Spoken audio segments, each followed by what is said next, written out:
Winter of 1945. The war in Europe was nearing its end, but across the plains of Kansas, another kind of battle was unfolding, one fought not with rifles or artillery, but with words, chalk, and a language foreign to its students.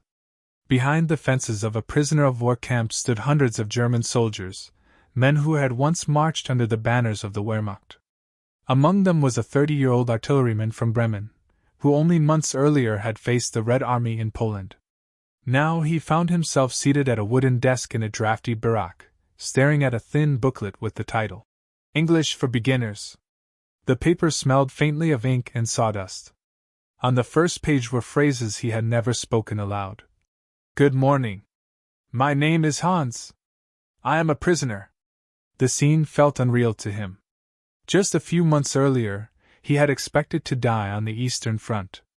Now, instead of the roar of guns, he heard the quiet scrape of pencils and the steady voice of an American woman in her 40s, a volunteer teacher from the local college, standing at a blackboard. She wrote letters carefully, one by one, explaining pronunciation. Her tone was calm, her gestures patient, her manner entirely without hatred. To the men sitting before her, this was something they had not encountered in years, authority without fear. The classroom was a converted storage hut.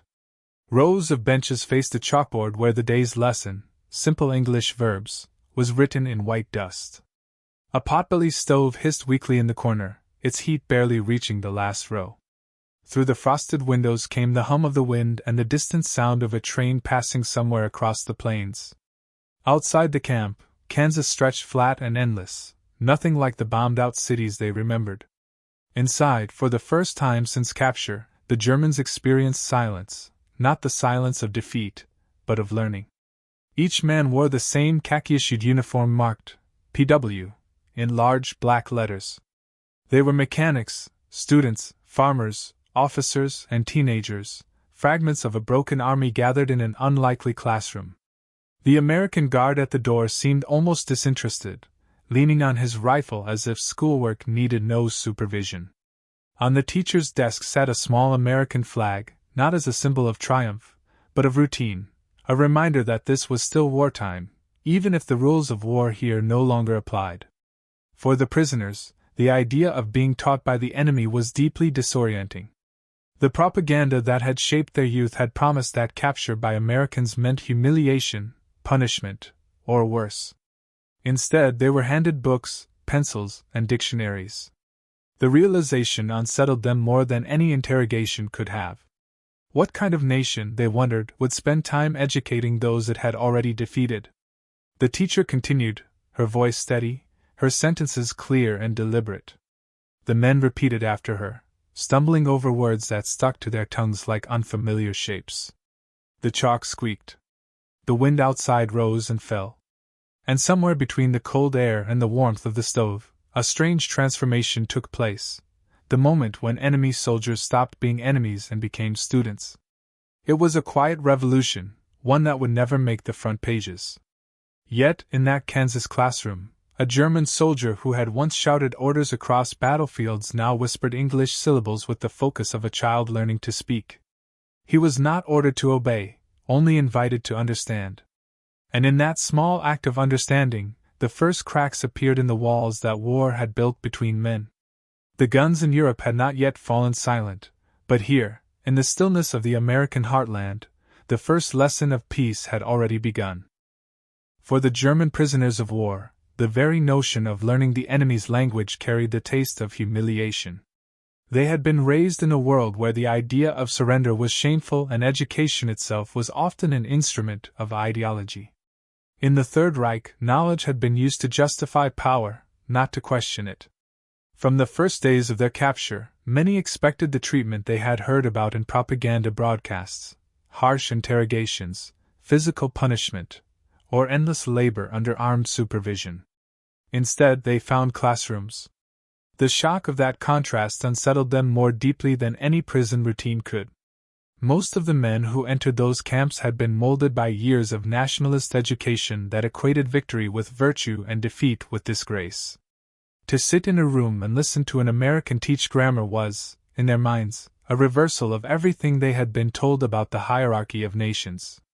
The slogans of superiority that had echoed in their youth had no meaning in a Kansas barrack.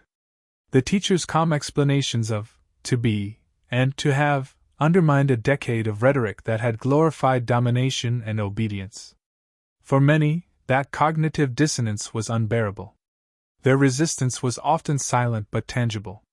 Some refused to attend lessons, muttering that learning English was a betrayal of the fatherland. Others tore up their notebooks after class, unwilling to see their own handwriting next to foreign words. They feared that curiosity itself might be seen as disloyalty. Even within the camp hierarchy, where officers still tried to enforce old codes of discipline, participation in American lessons could be interpreted as weakness. Education had become another front in the war for identity. Yet the environment of the camps made avoidance difficult. Work details, library access, and recreation were all managed by the same administration that organized the classes. Books and newspapers written in English were often the only reading materials available. Slowly, curiosity began to erode resistance. The same men who once dismissed the idea of learning from Americans found themselves glancing at the blackboard, trying to understand the logic of unfamiliar words. Still, a deep unease lingered. To study English meant not only to learn a language but to admit, however quietly, that the world they had been taught to believe in had collapsed. The problem was not the grammar itself. It was what the lessons represented. Each page of the textbook confronted them with an uncomfortable reality. Their defeat had stripped them not only of weapons but of certainty. In Nazi Germany, education had been a controlled channel of loyalty, where even science was bound to ideology. In the camps, the same act of learning, once a patriotic duty, became a step toward personal freedom. It required humility, something few soldiers had ever practiced. For the Americans, this approach was deliberate. They understood that re-education could not be imposed through coercion. It had to be discovered through contrast. By letting prisoners experience kindness and intellectual respect, they hoped to dismantle the structures of belief that war had built. But for the Germans, that kindness was initially unbearable. To be treated as a student rather than a captive meant acknowledging equality with those they had been told were inferior.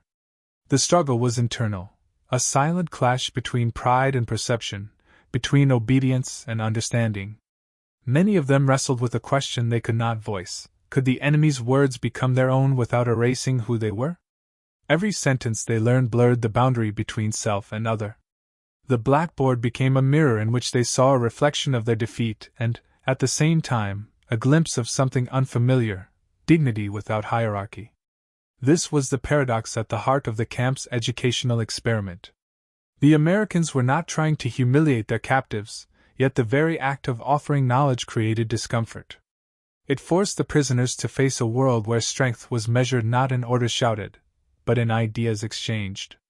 To men trained to conquer, the concept of learning from an adversary felt like surrender. But within that struggle lay the seed of transformation, a tension that marked the beginning of a long process of unlearning the past before they could ever begin to understand the future. After the surrender of Axis forces in North Africa in 1943, the United States found itself responsible for an unexpected human responsibility: the custody of tens of thousands of German prisoners of war.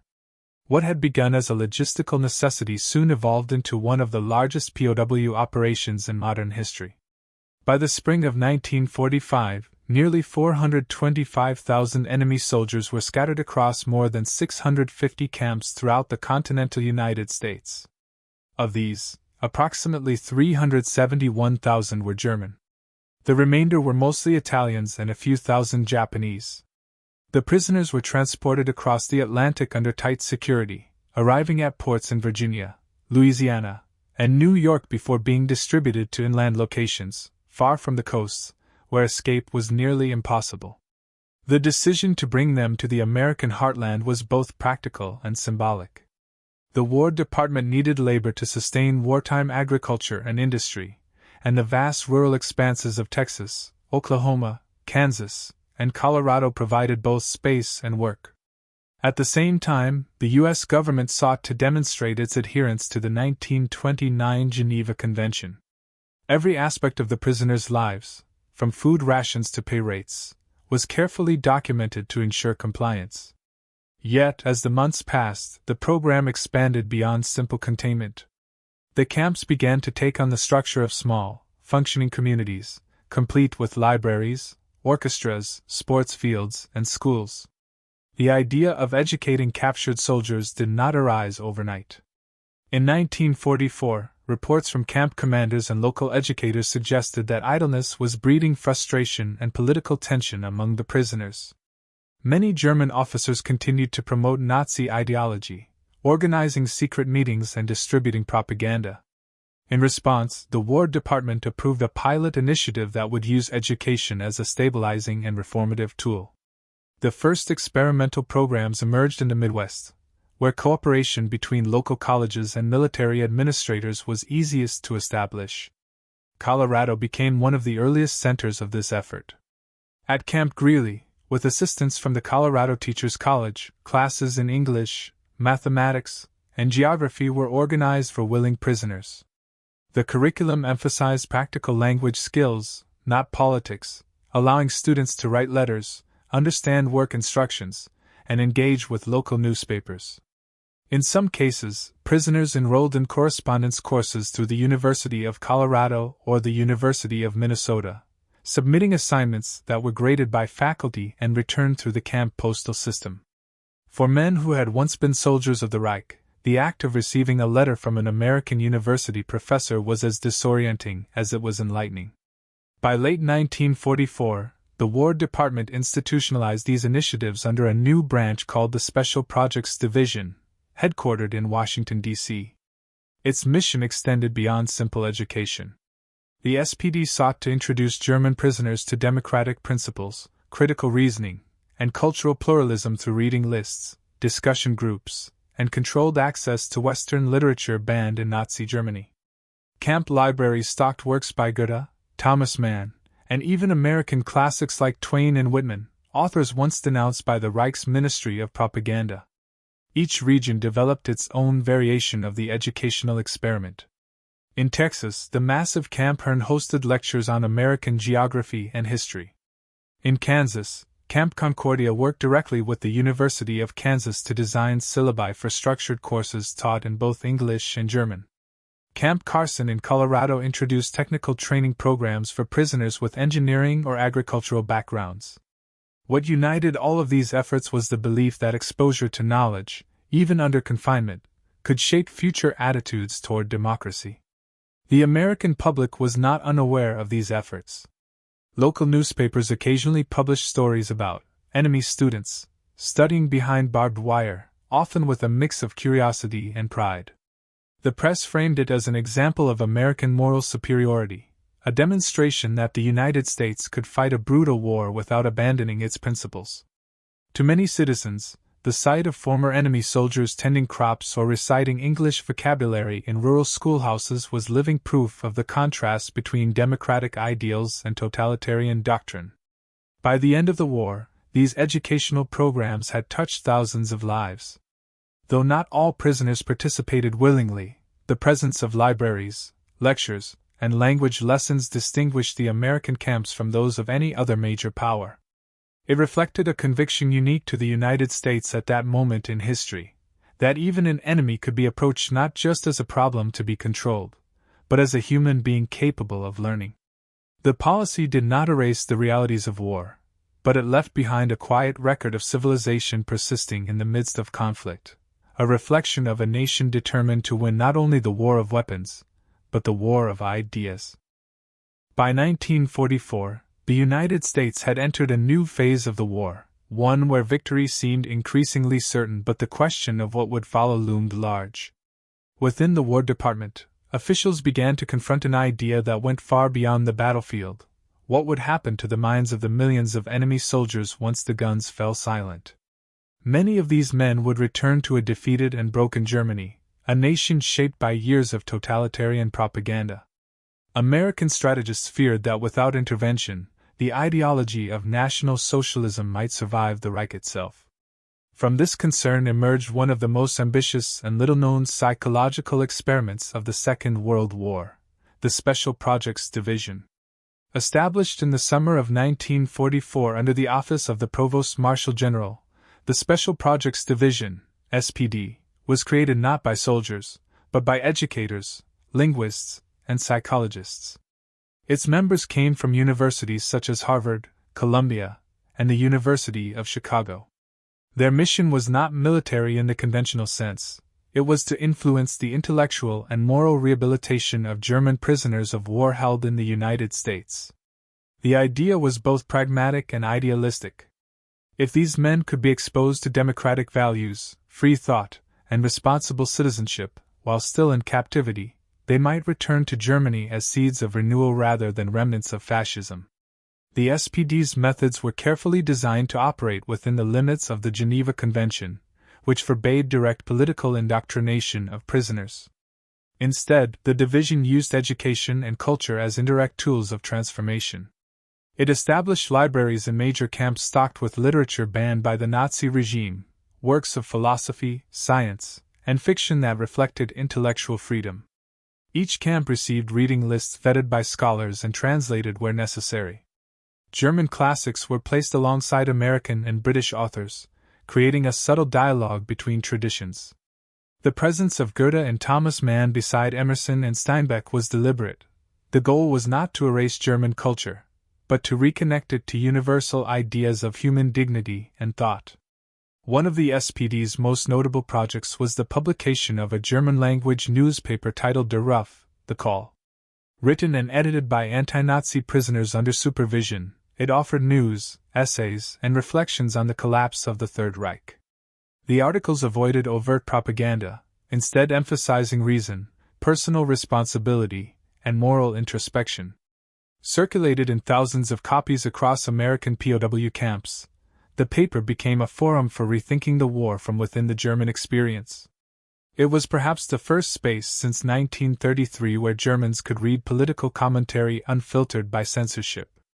In parallel, the SPD developed structured educational courses.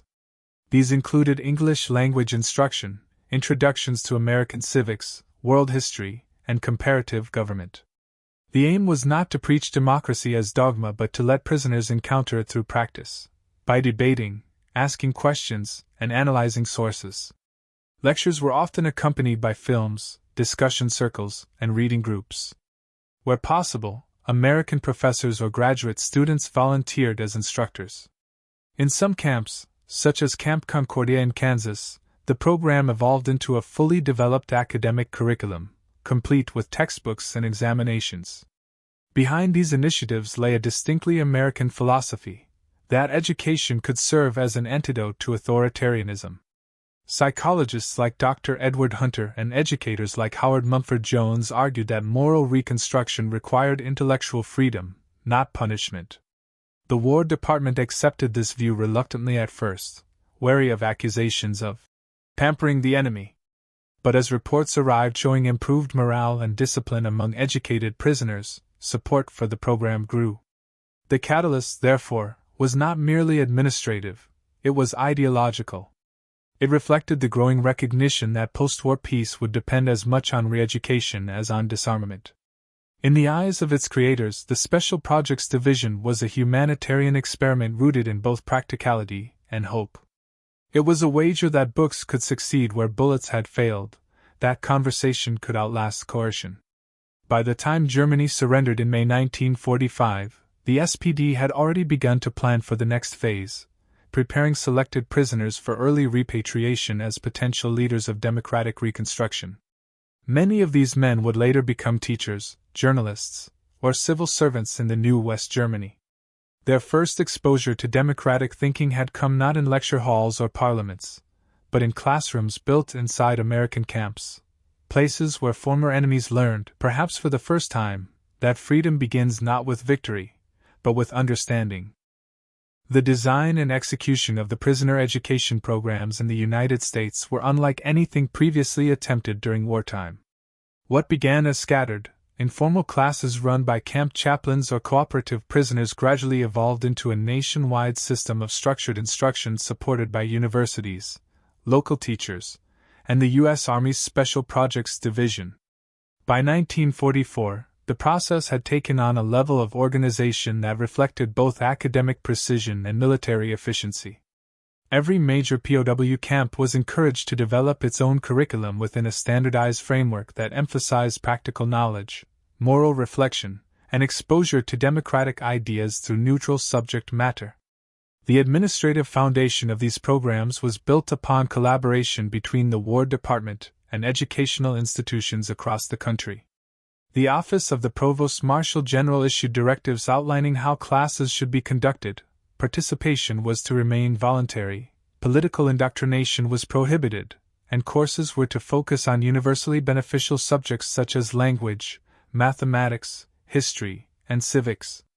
Camp commandants received detailed instructions for allocating classroom space, distributing teaching materials, and selecting qualified instructors from among both the American staff and the prisoners themselves. At Camp Concordia in Kansas, one of the largest and best documented centers of this effort, the University of Kansas worked directly with camp officials to design a comprehensive academic program. The syllabus included English language instruction, world geography, American history, and introductory economics. Classes were taught by German-speaking American instructors as well as by prisoners with teaching backgrounds, many of whom had been schoolmasters, engineers, or university students before the war. The camp library held thousands of volumes donated by universities and civic organizations, while the University of Kansas supplied lesson plans, exams, and evaluation standards. Every course was documented in both English and German, allowing transparency and accountability. In Greeley, Colorado, another remarkable experiment unfolded.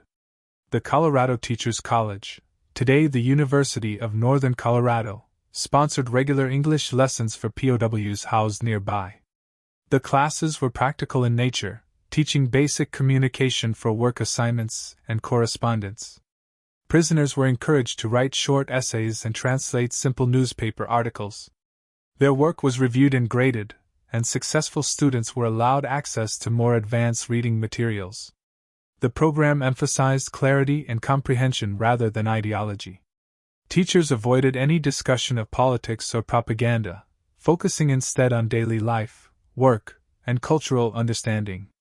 In several other states, similar collaborations emerged. The University of Minnesota accepted correspondence students among German prisoners, providing structured home study courses in mathematics, agriculture, and English grammar. Lessons were mailed to the university, marked by professors, and returned through military channels. This postal education system was one of the most striking examples of American administrative adaptability, as it allowed prisoners in remote camps to participate in accredited programs without ever leaving confinement. Textbooks were chosen with meticulous care. Many were pre-war grammar manuals, stripped of any nationalistic bias, printed in simple English with German translations.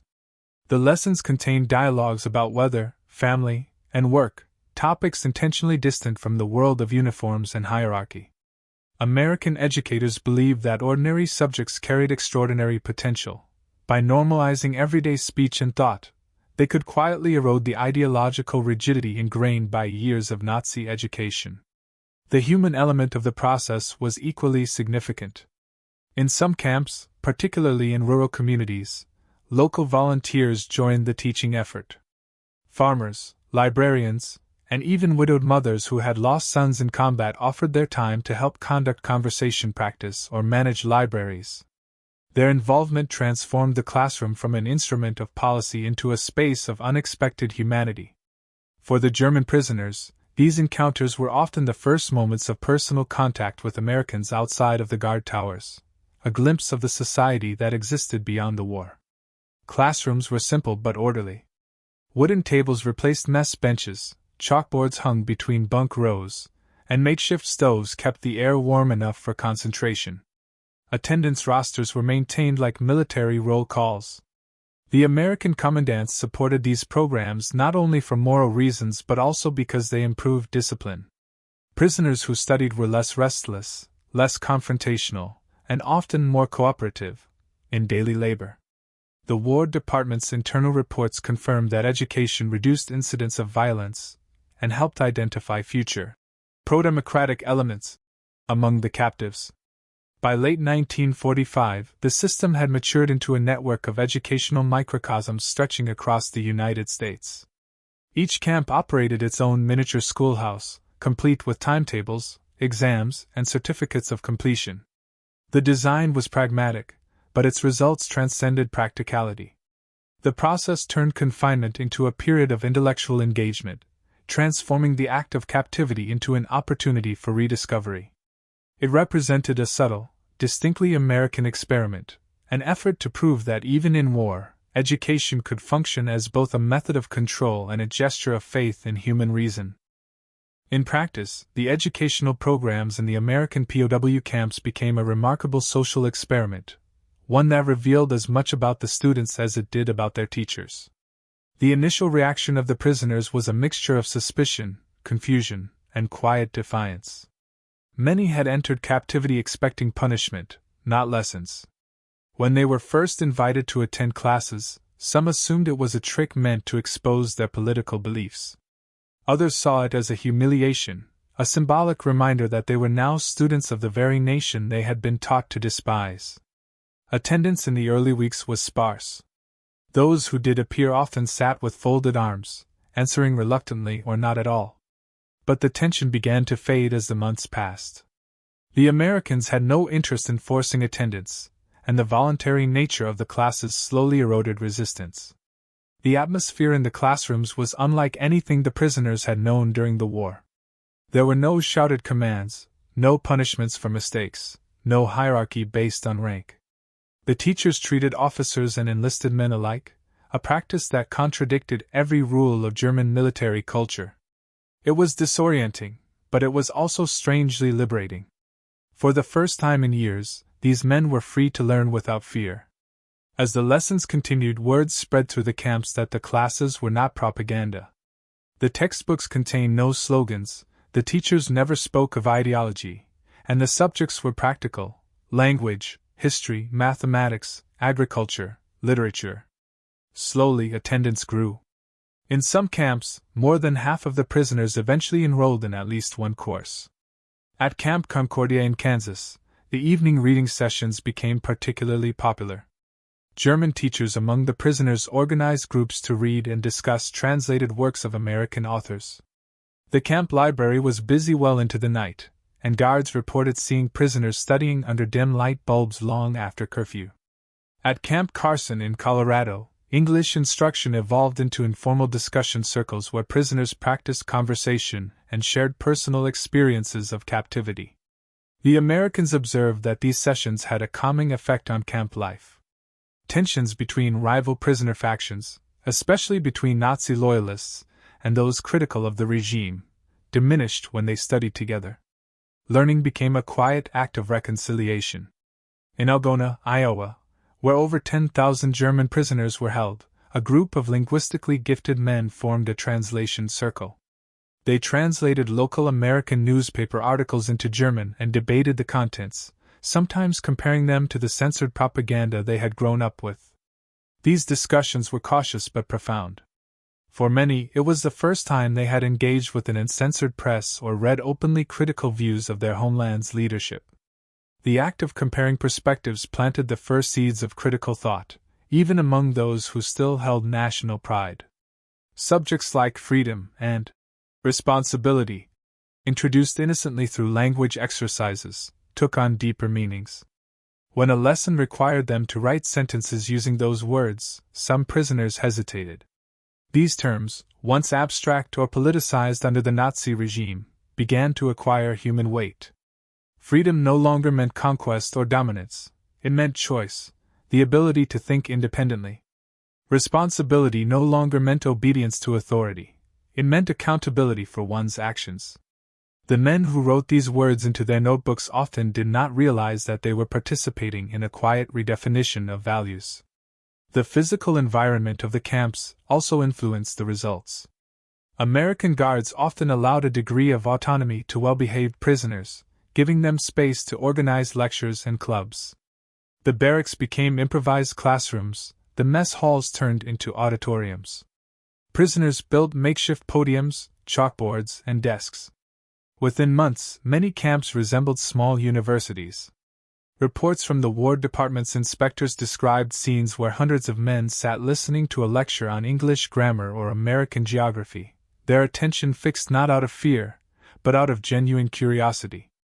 There were, of course, limits. Not every prisoner embraced the opportunity. In some camps, Nazi hardliners ridiculed participants, calling them collaborators. A few instructors faced threats or intimidation. Yet even in those environments, education often became a quiet act of resistance against ignorance, despair, and the ideology that had brought them to this point. By 1945, the field experience of these programs demonstrated results that surprised even their organizers. American officers reported fewer disciplinary problems and greater cooperation from prisoners who attended classes. Some began to assist camp officials in administrative tasks, using their growing English skills to interpret or draft documents. Others wrote letters to American teachers after the war, expressing gratitude for the patience and respect they had received. The transformation was subtle but unmistakable. The same men who had once marched in disciplined ranks now gathered around dictionaries and notebooks, comparing translations and correcting one another's pronunciation.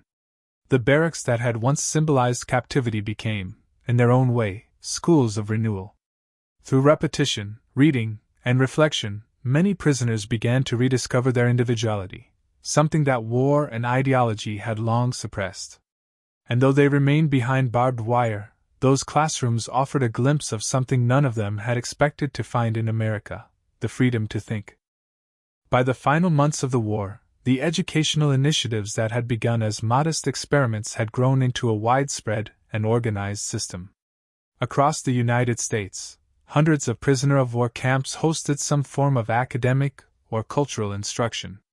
What started as a handful of English classes in Kansas and Colorado evolved into a network that reached from Texas to Minnesota and from Georgia to Oregon.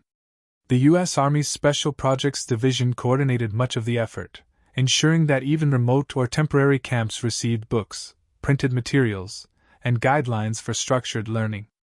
Internal War Department reports estimated that by mid-1945, tens of thousands of German prisoners had participated in at least one course or reading group. The exact number could never be determined, but the scale was unprecedented in modern warfare. Participation patterns varied. Officers and younger recruits, especially those with university backgrounds, were the most active students. Many had been drafted into the Wehrmacht while still enrolled in academic institutions, and for them, the camp libraries and classrooms provided a way to reconnect with the intellectual life that the war had interrupted. Among enlisted men, attendance often began as curiosity but evolved into genuine engagement. The opportunity to read freely and to debate without fear was a novelty for men who had lived under a regime that punished independent thought. For many, the camp classes became the first environment where disagreement was not only tolerated but encouraged. Reports from camps like Concordia, Algona, and Fort Robinson described striking transformations in behavior and outlook among participants. Guards and American instructors noted that prisoners who engaged in the educational programs were generally more cooperative, disciplined, and reflective. The simple act of studying language and literature softened the divisions between captors and captives. In some camps, American soldiers began to see the Germans not as ideological enemies but as students eager to rebuild their minds. This shift had reciprocal effects. The prisoners' respect for their teachers translated into a growing curiosity about the society that could treat its enemies with dignity rather than vengeance. The reach of these programs extended far beyond the fences. American universities, particularly in Kansas, Colorado, and Minnesota, treated the prisoner classes as living laboratories for international education. Professors who designed curricula later used their experiences to develop post-war exchange programs with German institutions. Civic organizations and churches donated books and supplies, framing their contributions as small investments in a future peace. Newspapers covered these efforts with cautious admiration, describing them as a new kind of warfare. Education against hate. Though some citizens criticized the initiative as too lenient, the majority saw it as a testament to American principles of fairness and moral leadership. When Germany surrendered in May 1945, the War Department's focus shifted from containment to reconstruction. The success of the American POW education programs influenced the creation of post-war re-education efforts in occupied Germany. Several members of the Special Projects Division were reassigned to Europe, where they helped design cultural and informational programs under the Allied Control Council. Their experience managing German prisoners in the U.S. provided a template for addressing an entire nation emerging from dictatorship. The impact on the prisoners themselves proved lasting. When repatriation began in 1946, thousands of German POWs returned home with notebooks, textbooks, and more importantly, a new sense of intellectual independence. Interviews conducted by German and American historians in the late 1940s revealed that many former prisoners described their time in American camps as a turning point in their understanding of freedom and responsibility. They contrasted the open discussions in American classrooms with the rigid authoritarianism that had defined their education in Nazi Germany. A number of these men later became teachers, journalists, or public officials in West Germany. Some helped introduce democratic civics and English language instruction into the new school curricula of the late 1940s and 1950s. Perhaps the most famous product of this experience was the German-language journal Der Ruf, The Call, first published in American camps under SPD supervision and later re-established in Munich by two former prisoners, Alfred Andersch and Hans Werner Richter. The magazine became a cornerstone of Germany's intellectual post-war renewal, promoting critical thought, pacifism, and cultural dialogue. Its founders explicitly credited their experiences in the American camps as the inspiration for their mission. By the early 1950s, historians and journalists began to refer to this process as re-education through understanding. The phrase captured the essence of what the Americans had attempted, not to impose new beliefs, but to create conditions where thought itself could recover. The effort did not erase the scars of war, nor did it transform every prisoner. Yet it demonstrated that moral victory could be achieved not through punishment, but through patience. In the long arc of history, the classrooms built behind barbed wire proved to be as enduring a monument to victory as any battlefield, small islands of reason that helped shape the democratic conscience of a new Germany.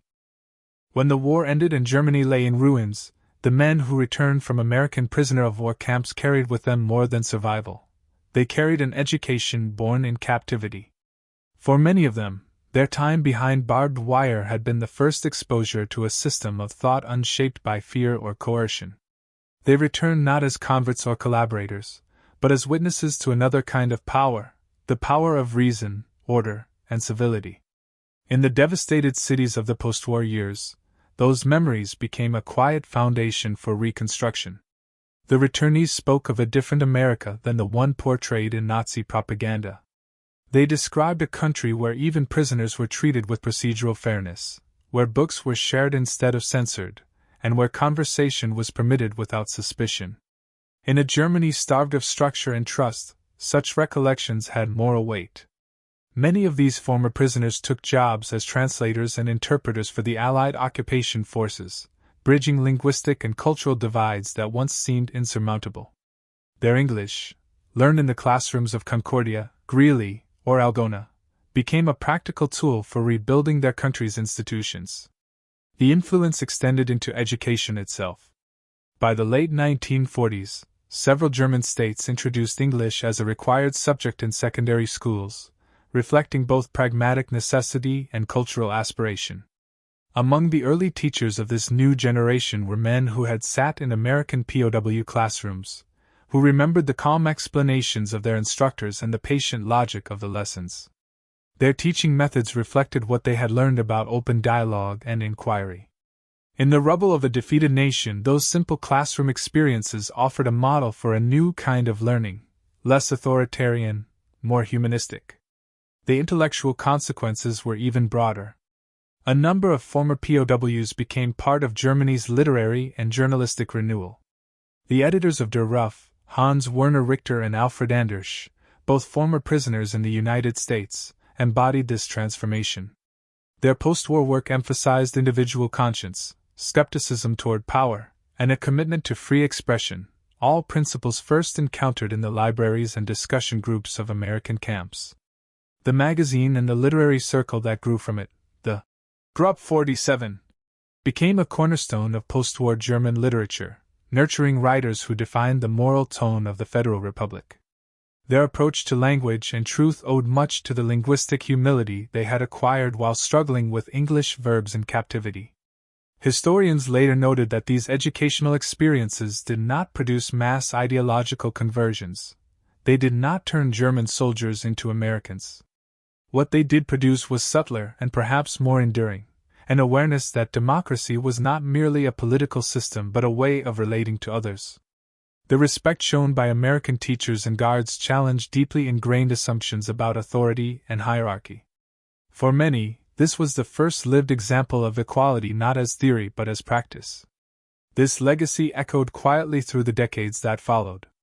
As West Germany emerged as a stable democracy, its emphasis on civic education, critical thinking, and cultural exchange bore traces of the POW experience.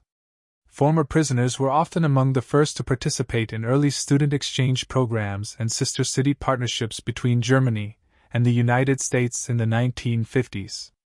These connections helped humanize two societies that had once viewed each other only through the sights of rifles. The symbolic weight of what had occurred in those camps endured long after the barracks were dismantled. The lessons taught behind fences had outlasted the fences themselves. The English language, once a reminder of defeat, became for thousands of Germans a bridge to a new intellectual identity. Their notebooks and dictionaries, carried home among the few possessions allowed in repatriation, represented more than education. They were emblems of renewal. In retrospect, the legacy of the American POW education program lay not in statistics or official reports but in human transformation. It demonstrated that even within the confines of war, the act of teaching could become a form of rebuilding. The Americans had not sought to create gratitude, they had created possibility. And for the men who had once fought under the banner of conquest, the simple experience of being taught, of being allowed to question and to learn, became a quiet testimony that knowledge itself could survive catastrophe. The war had shattered armies and nations, but in those improvised classrooms, it had also planted the fragile beginnings of understanding. The story of English lessons in American prisoner of war camps was, at its core, a story about the endurance of reason in a world that had tried to destroy it. It revealed that even amid the wreckage of global conflict, the act of teaching could become a quiet form of resistance. Resistance not against an army, but against the corrosion of humanity itself. In the vast machinery of war, where men had been reduced to ranks, numbers, and ideologies, the classroom offered a rare inversion. It reminded both prisoner and guard that they were still individuals capable of thought, reflection, and change. The lessons were simple. The words written on chalkboards were small, ordinary fragments of language, verbs, greetings, common nouns. Yet behind them stood ideas that had been forbidden to millions under the dictatorship they had served. To learn a new language was to learn a new grammar of freedom, a way of forming sentences that did not rely on obedience, but on meaning. Each exercise in translation became an act of reorientation. It forced the mind to move between worlds, to see through another syntax, to question old habits of certainty. The Americans who designed these programs did not claim moral purity. They acted out of a mixture of pragmatism and idealism, driven by the belief that education was a tool of both order and redemption. They understood that victory secured by weapons alone would be fragile, that the peace to come would depend on the rebuilding of minds. In their eyes, the classroom was not a gift but a test of whether civilization could still hold its shape in the aftermath of barbarity.